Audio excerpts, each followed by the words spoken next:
You're listening to RealAgriculture.com. Get real, get connected. All right, so we are here at the Alberta Beef Industry Conference, wrapping up day one with Bryan Walton, the CEO of Alberta Cattle Feeders Association. How was your first day, Bryan? Well, we're very happy with it. It was a full room. We have something like 560 individuals who came to hear our speakers today, and the trade show hall is busy, and we're very pleased with the turnout and the quality of the speakers we were able to attract this year. You also have a pretty neat new supper initiative happening this year. Yeah, we're going to have a little taste of Alberta with a little bit of craft beer, and the Alberta Treasury branches and Beef Centre of Excellence, Canada Beef are cooperating on that, and every year we try and change it up a little bit so people can be, surprised maybe and entertained by something we do different. So the conference has probably been top of mind for the Alberta Cattle Feeders Association, but also you guys have been pretty involved in the coalition in Alberta. Tell us a bit about that.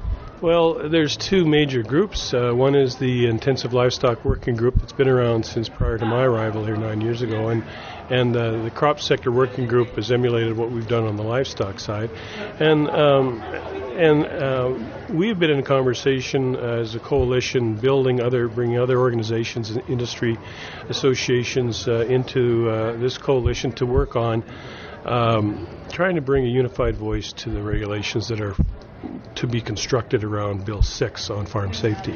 So you guys had a recent meeting in February. What were some of the takeaways from that?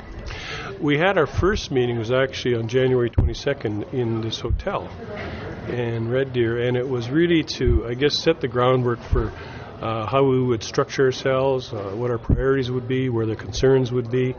It was an industry-only meeting. It was designed to get as much input as we could to create some momentum.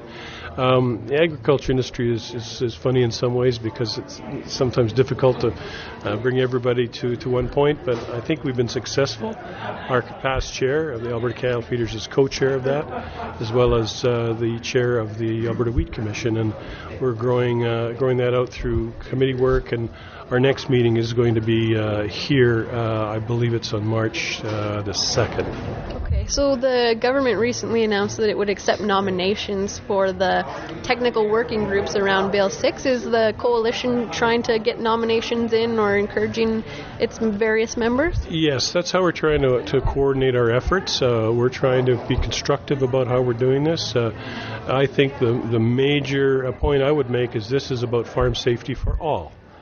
Our focus needs to be farm safety. This isn't about and shouldn't be about labor relations, employment standards. It's about farm safety, getting occupational health right for us, and making sure that we can get the job done. And we're moving along that path already as Alberta Cattle Feeders, building a farm safety program for feedlots.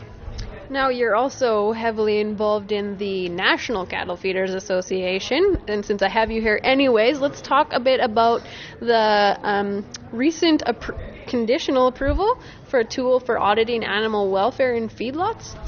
Well, that's one of several initiatives we have underway with the National Cattle Feeders, but it was started a couple years ago after the Beef Code of Practice was published. We thought we needed something more specific and maybe a deeper dive on feedlot animal care.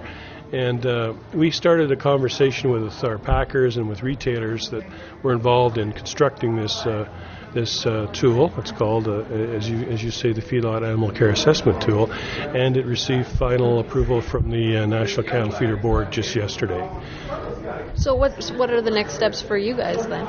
Well, the next steps is going to be communicating that it's now out there. We had a meeting in January to bring all the players in the industry together, try and make sure that we've got our programs aligned. Most important of all, we were trying to find one program that would work for feedlots that all the packers and satisfy all the packers and their customers. So we wouldn't have multitude of programs, but one that was practical for the producers, satisfied our customers and their customers, and that was robust enough that it could stand the scrutiny of consumers.